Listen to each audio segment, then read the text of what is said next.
1. What a nightmare. Hello. Hi, welcome to Speak. Welcome back to Speak. Oh, brilliant. Welcome back to Speak. So today we're doing a bit of a mix of an episode. I think it's the first time that we've done an episode in ages where it's just the two of us. Yeah. So I'm looking forward to that. And so yeah, we have a bit of a topic from a post that Crystal, you did on LinkedIn a few days ago that kind of got a bit of interaction, and then we're just going to do some reflections and just a bit about what's going on for us at the moment, because we don't really do that. No, we don't. So yeah, let's get into it. Amazing. Well, I think the first thing we wanted to just spend a moment on is a bit of a reflection on our episode so far, how incredible the Speak seat has been, and maybe just sharing a couple of our faves. Like, are there any that really stand out for you as like, Jesus, I loved that one, or those couple? No surprise, Greg Smith, 100%, number one, top spot. Yeah. All day, every day. Yeah, I loved that episode. And actually, even when I was listening back to it, I think you can really tell if I'm into an episode where I am barely speaking. Yeah. I hardly said a word. Immersed. Just like hanging on his every word. So yeah, I really loved that one. And I've listened back to it a few times since. And it's just gold. I love it. It's so good. Amazing. I mean, what an amazing thing to have an author, especially of like a very, very popular safety book, Paper Safe, have a question to pose to us and come with it. Like, it felt like such a privilege. Yeah, it was class. Loved it. And then the next one then for me would be the Spotlight episode. I really enjoyed that. Yeah. I loved making the list, and actually even while we were recording it felt like frantic because we're like, oh, and then this person and then that person. No, I don't know that person. It was just trying to get through the full list, and actually we only got through half of the list, so we definitely have to go do back. number 2. Yeah. And then the third standout one for me, Chloe. Absolutely, Chloe, without a doubt. She's on my list. It's just such a good episode. It was jam-packed, and she just knows her shit. Yeah. You know, and the way that she just shares it pulls you in. Yeah. I don't think so. If I was going to pick 3, she's definitely in my top 3. And one of the reasons why is I don't think we've ever come off a podcast where we have been like, there is 50 podcasts out the back of that podcast. Like, all the stuff around, just the stuff that stayed with me for days after, around the conversation we had around women's pain in the workplace, the women's pain in general, and how it's dismissed. For days I walked around, and that's when you've really heard something and spoke about something important, because the reflections for the days after were just constant. So yeah, what were your, I mean, not to jump on that, so for you, was it the same reason that you loved it? What was the Jesus, now to try and articulate why I loved it, but like, it was just a vibe. And it was a great conversation, and like, at no point was I worried about what Chloe was going to say or that it wasn't going to resonate. I just knew that again, that she knows the topic. She studied the topic. She's so passionate about the topic. She gives so much of a shit about the topic. Yeah. How informed is she? This research, that paper, that book, that. And I think the phrase that I've never heard before that podcast was blood work. The fucking blood work. It's amazing. I actually had I've forgotten who it was, so sorry whoever wrote to me, but somebody male write to me to say we needed to hear that. Just the admin of having a period in the workplace, we needed to hear that this is not, run of the mill day. This takes constant attentive attention. And actually, shout out to Peter Jenkins. He did a fabulous post about that episode as well. Yes. And I love JP. PJ. Jenkins Pete. And but like for it to come from a man, it just it helps. Powerful. Yeah. Awful stuff. Yeah, I absolutely. Oh, actually, and then sorry, it's just come into my head when I was like, oh yeah, it's powerful coming from a man, but like somebody else then in the comments under his post like, oh but yeah, Peter, this is class. Like, would you like to come onto our panel and talk about it? And the answer, Peter didn't miss a fucking beat. He was like, well, how about you ask the three women who actually had this conversation? Like, he is ally extraordinaire. I love him. I think of all the people that I met through COVID, through Project Millennium, you and Pete are like my favorite fucking humans. I will say that. And he is just such an advocate, champion, and he doesn't ever stay quiet for the sake of like, oh well, I won't pick up on this point. He's just fucking in it every single time. Ask the people that you need to be talking to. Thank you very much. Yeah. And the other thing with him is I believe him. Yes, sir. Because there's a lot of people and they're saying the thing and I'm like, I don't believe you. I fucking believe him. But anyway, right. So what other episodes were there that stood out for you? So I really loved, and I know she was your connection, so you already know the amazingness that is Fiona O'Donnell. Yes. I was blown away. And I think for a couple of reasons, you said it there about Pete. I believe her. Mm-hmm. When we were talking around about the example I gave of seeing a lady at work, putting my hand on her back, and she said, don't touch me or I will cry. I've watched this back. So in the moment I felt it, but I watched it back. You watch her genuinely go, oh, she feels it. Yeah. And all of the work behind doing genuinely the world's biggest mental health check-in, we will never commercialize this, the champion that she has done, but also the way that she constantly pays ode to a business that lets her be her.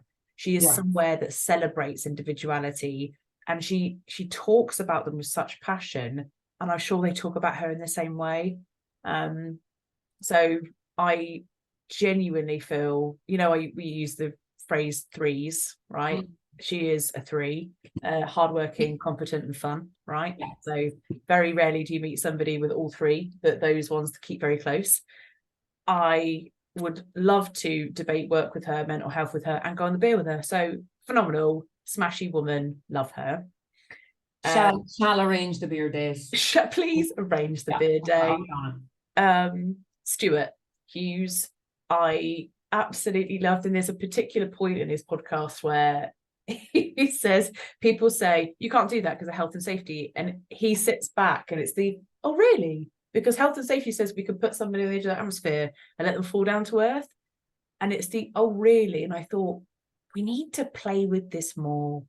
Yeah. And when people slag us off, like I was on the train the other day and someone was like, oh, you're the reason we got rid of conkers in school, and I was like, no, that's a myth, by the way. It's an absolute myth. And it's actually because people probably don't want to do the paperwork because it's a ball ache. It's nothing to do with us whatsoever. And it's the oh really, it's the challenge back to stop thinking that we are barriers, because we're not. So I really love that episode. And then my third one would have to be Chloe, for all the reasons that we already said. Yeah. So I think we're on, video, oh god, did I write down 32? We've done 32 videos or pods. And I think that's amazing, because I'm sure it's like 97% don't get past episode 5 or something. So really proud of us, but just the journey of going through us talking about our stuff, creating a speak seat, and then getting people come to us. I just don't think I could be more proud, if I'm honest. Yeah, it's really cool. It's so cool. Like, yeah. And we still have, and like We still have more people looking to come on. Yeah. And we're still looking for more people. So I'm like, by all means, like more people in the speak seat. Bring those questions, bring your topics. I think I will never ever, we've definitely got some branch out stuff to do. I think we've got some branch out episodes to do with Chloe. And I think Stuart reached out to me the other day asking to come back on. We've got Lawrence coming on, Lawrence Webb coming on. So we've got people lined up, and yeah, get involved if you want to come on and chew a question over. So that's kind of what's been going on pod wise. Like you said earlier, we don't really ever go into life. So kind of what's going on life wise? Like what's going on in your world? What's going on in my world? Well, if we're connected on LinkedIn, you will see that I am fun employed. It's my new term. Fun employed and open to work. So yeah, it's been an interesting couple of months. So I left K4 consultancy back the end of July. Yep. Shout out to Declan. And yeah, I had posted about this on LinkedIn, but look, yeah, I had landed another role and it was going to be unreal. And then unfortunately it fell through, and such is life.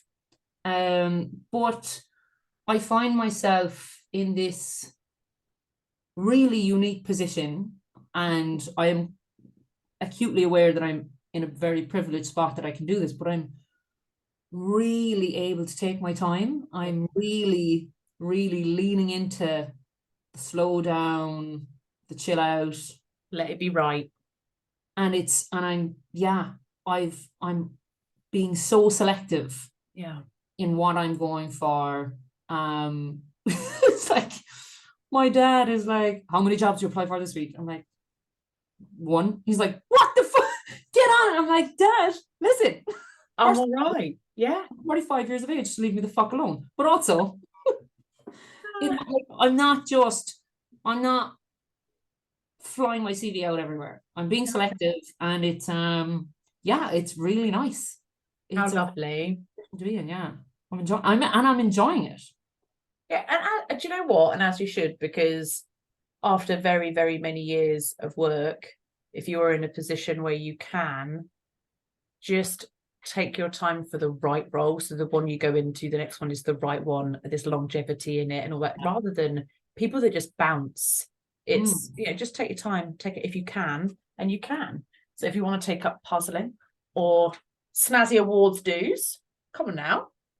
Yeah, you were there going to, what was it what do you call them, NISO, yeah. So they're the I can't remember what NISO stands for. National Irish Safety Oscars. Yeah, safety Oscars. So yeah, a good friend of mine from lads LinkedIn. Honest to God, I actually did a post about this last week, my little love letter to my little love note to people on LinkedIn. But I've met so many people who've become like real life friends. It's fucking wild. My partner, he's just like, oh, you just heading off there to meet your friends from the internet again? I'm like, yes, I am. But so Kieran Neary from Sherridge invited me to go to the National Safety Awards on his table, and it was fabulous. It was great crack. Just another night out in Clarny, like it's always good. Oh my God. So here is something that's been going on in our life. Our friendship is going to Killarney for the first time. And damn, in a weekend, if anyone has an Irish friend or Irish family member, I have an Irish aunt, hello Aunt Trina, and you don't get the patriotism, you don't get the absolute passion, Jesus, just go to Killarney for a weekend and do all the things. Go to Reedy's Bar, please, whatever you do, and walk all the way to the back and be mesmerised. But at the end of that weekend, sat in a pub with you and your cousin watching rugby, I was like, oh, I get it. Yeah. I just get it. It is an outstanding place. Yeah. Incredibly, just great crack, really. Great company. You had a great tour guide, and the weather fell my way. just hour by hour happened to fall my way. So being chased by rain clouds over the Carter Pass down into Dingle, but it worked. It all worked out. I have never ever had a tour guide like you, to be fair. It was meticulous. It was blow by blow. We have an event every roughly 47 seconds going on, and it was tremendous. I absolutely loved it. And I have pictures that I am getting framed and made into canvases for my house, actually, from that trip. So yeah, phenomenal. So that was one of the things that's going on in your / my world. Yeah. A weekend in Killarney. But amazing. Well, I think it's really, really cool that you're getting to just sit back, watch, be patient, and find the right thing, not a thing. I think that's awesome. Yeah. And it's nice that it's feeling good. Yeah, it is. And then also, because I had the time, I was very lucky to attend a workshop in Stavanger in Norway. Yes. About 2 weeks ago, with Nippon and so Stavanger is stunning. It is stunningly beautiful. Look, they've loads of fucking money. They're rich from oil. Okay, they've got it all worked out. But a pint of Guinness costs €11.38. It killed me when you sent me the picture. Still not over it, but anyway, did I have many of them? I did. But it was, I just hat tip to Nippon on that course / workshop, and it was basically, it's based on the social psychology of risk, and it is so interesting, and it is stuff that I really think for a lot of people could be the missing link in their approach to safety, to leadership and culture, and all the stuff that we just don't look at. So I would highly recommend reach out to Nippon, get on one of those workshops if you have the chance. It will, and the money, right? And it will blow your mind apart. I'd love to go to something like that. I'd really love to go to something like that. So much of it, you're like, I'm not sure if I'm comfortable with these concepts. Oh, really pushing your buttons. Really push the buttons, really challenging. I have a reading list the length of my arm after it. But like one of the first books on the list is called Metaphors We Live By. It's about the power of language, the power of symbols, the power, how it impacts us as people and how we operate. It's just, So that was class. It was unreal. That Metaphors We Live By, basically something that I took away from a psychologist that I live by, and I will drive into people that I work with and work for me, is your brain is not clever enough to know that things that you say aren't true. And I actually said that to my partner the other day, and he went, "Oh, that's really rude." I was like, "No, I'm not insulting you. That's actually, that is how your brain works. It does not know. If you say the same thing to yourself over and over and over again, your brain is not clever enough." And I think the most interesting thing is how mindset can completely shift how you are behaving, then how others are behaving around you. And it's what you say really does become reality, even if it isn't factually correct. I love that whole, I'd love it. I would absolutely love to be in a position to attend a course like that. That would be amazing. Well, share the put it in a link to the course in the episode, just so people can take a look. So is that roughly what's going on in your world? That, jigsaws, watercolor painting, walking my dogs, meeting friends from the internet. That's what I'm doing, and it's a fucking joy. Amazing. I love that I am one of your friends from the internet as well. I'm the best one, just gonna say that. Obviously. Amazing. Well, what's going on in your world?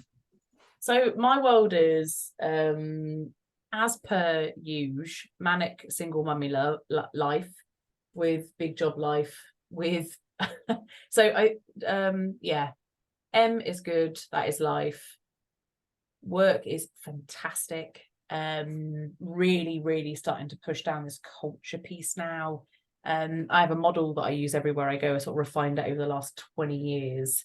And it's like 6 key questions. And it really aggravates people about ground zero culture all the way up to like the Holy Grail culture.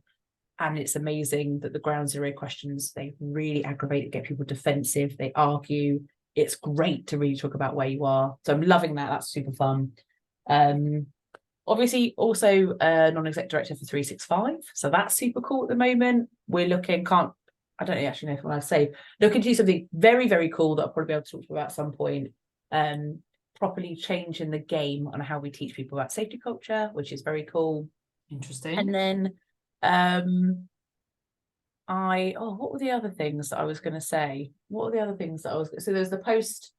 Oh yeah, so obviously got invited a little while ago to go to the EHS Congress in Berlin next year, and was sent like a preview of their, what would you call it, like their brochure or whatever, a little while ago, and it was in there with like day 1, this slot, and it just said Crystal Danbury under Trailblazer, Nice. and I got a bit like, oh, amazing.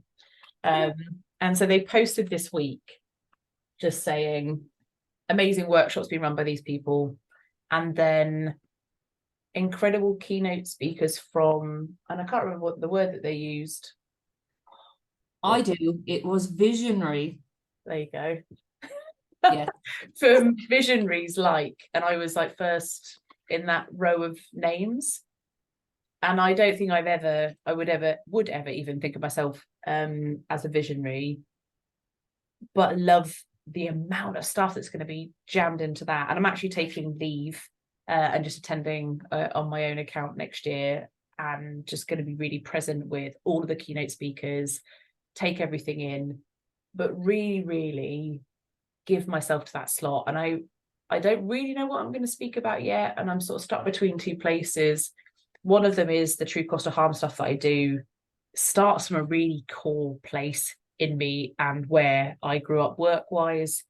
And I feel like bringing harm to life is something really interesting that I do in my workplaces, and it tends to change people's minds on how we do stuff.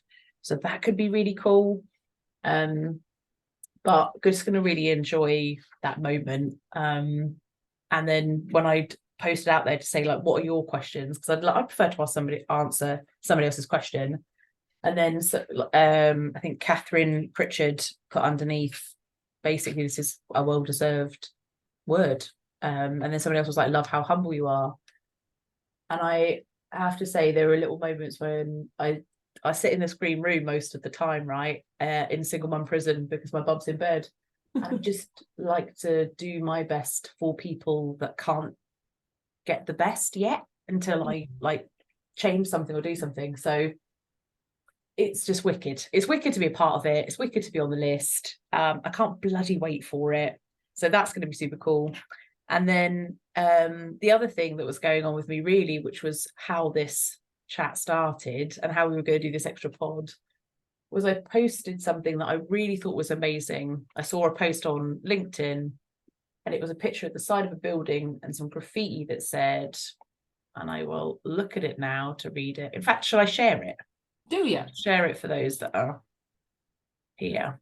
And this isn't me hijacking for anyone that's, we did, we were meant to share this rather than just be like, I'm going to talk about this post. It's this picture. So for those that can't see it, because you're listening in your ears on your dog walk or doing something wonderful, this picture at the side of a building, and it says, having access to smarter people, to people smarter than you is a blessing, not a threat.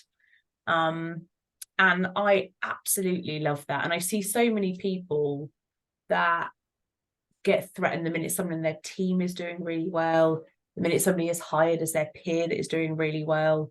And actually, we just forget, like, access to brilliance is so important for progression. And it doesn't have to be you.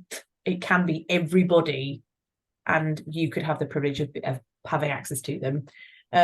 So I just reshared this and put, if you have the absolute privilege of being able to create roles, teams, and direction then hunt out people that know all the things you don't.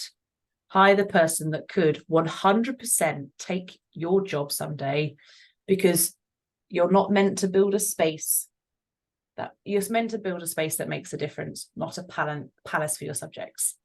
So I will stop sharing and come back to you. I believe hugely in that for a number of reasons. I think you see some leaders that love that they are a leader because people are looking at them. And then you see leaders that really lead because we're all making a difference and doing something. And so when I saw that, I was like, this is what it's about, is get somebody brilliant. I want to hire my replacement. I want somebody to be punching me from underneath to say, get out of my way, and then be great. And I just think how incredible if everybody was that way. So, and I have always had a little bit of an internal phrase, which is like, I don't care who gets the role, right? If I'm going for a role and somebody gets it that's better than me, great, because that's what the business needed at the time. And I remember sitting in a room with two guys talking about the future of a department. We were going to make a really big play. And I said, you know what? It could go option A or it could go option B. And option B was somebody else gets the glory for all our work and gets the progression as a result of our work. And I was like, but it doesn't matter because the work's done, right? And both of them were like, whoa, you might be quite generous, but we want progression, thank you very much. And it was done in a jokey sense, but both of them had said in the moment, it's very different working for somebody like you who genuinely doesn't care. Because it kind of makes us go like, well, what can we do then? If we weren't thinking and distracted by the things that we're typically distracted by, what can we achieve? What can we do? So yeah, I shared that post. It got 25,000 interactions in 2 weeks. It was reshared by 18 separate people, and got a fair few comments. So I feel like it resonated. So yeah, that's like I think it can resonate on two things, because the statement itself, it's like having access to people that are smarter than you is not a threat. Yeah. Even that alone being separate to hiring people who are smarter than you, whatever. But even I've noticed in the last couple of months, again, that fabulous community that we have on LinkedIn. Yeah. Where, you know, a couple of weeks ago, a topic came up and I was like, oh shit, I need to know the kind of ins and outs of X. And I was like, fuck, I'm just going to ask a few people on LinkedIn. Like, do I know them that well? Not really. But I just fired out a message going, oh, I need a very quick download on blah, blah, blah, blah. And I sent it to like 5 people. Every one of them came back to me within half an hour. One of them, this is my phone number, call me. They were about to catch a plane and they were like, I have 10 minutes. Call me now. They gave me, I was like, oh, shit. And it was somebody that, again, like I kind of hold in really high regard. So I was like, oh God, I'm going to bring them. And then next person gave me like a 45-minute Zoom call. Next person sent me all these links to these papers, like read this. This other person was like, I'm not the person, but this guy and this guy are the person. Tell them I sent you. And that is like, you know, if you asked me 5 years ago, I would have definitely been in the mindset of, oh no, people smarter than me are a threat, or I would be jealous, or envious, and especially if it's women that were smarter than me, because I was just like fucking internalized misogyny from society. But like now I'm just like, oh my God, I have like access to all these people. It's amazing. And even now when I'm being interviewed for roles and I'm interviewing back, I'm really being so much more critical now of who's interviewing me, because I'm like, I want you to be fucking unreal so that then I'm going to be unreal as well. Yeah. Like, I don't have time for mediocrity anymore. Yeah. So that actually also cuts out a lot of you getting the interview panel. You're like, oh no, you're not. No, not playing. But I mean, what a great thing to look for. Imagine if every boss was looking for the spark that could remove them, like absolutely come for them, because they're just going to be incredible someday. And bearing in mind, everyone that has a role, they tend to have, even if you don't know consciously what it is, you'll get to a point you think, I've done all the stuff that I love and all the bits that the business need from me are there. I have chance to step on, do something great, do this somewhere else, and somebody has a chance to come in, find that. But I love that point about interviewing back. Who's going to be my boss? Who's going to push me? Yeah. Who's going who to... can I learn from? Yes. Who can I soak up all this experience and knowledge from? Whereas before, I would have gone into interviews very like, oh God, I hope they like me, and I hope I don't swear. And you know, where I'm like, listen, fuckers, we gotta be on the same page. You and me, this has to work. I am having fucking great crack in interviews. Yeah. And you know what? There's quite an amazing marriage in that relationship, that sort of looking between the whites of people's eyes, understanding what you want from each other, which is to become my best self. And everybody that you interact with, whether you work for them or you work to them, whatever, or they work for you, you should be pushing each other there. And I think I had said this to you a little while ago, didn't I? That I had an event at some point in my career where a gentleman had an opportunity to jump over and work somewhere else and turned it down, and said, I've turned it down because I might have the opportunity to manage you, and I know you will push the shit out of me. You will make me incredible, and I kind of have to know what I can become with somebody like you pushing me. And that would be a boss. And I think that I walked away from that thinking, now that's a boss. Like, I want to know how you will push me. You're expecting me to push you. You're comfortable with your competence and mine. And this is a great partnership. Like, oh, yeah, incredible. Access is a great word. And I love how LinkedIn is completely bearing fruit and flowers for you on a constant. On a constant. Like, it's just, yeah. Unreal. It is unreal. It's unreal. Wow. I think it's yeah, I think I do loads of posting anyway about leadership and all that sort of stuff, and anyone that follows me will know it. But I just think there is something really, really incredible about, if you are given the position to lead, you can choose to manage, you can choose to drag, you can choose to lead.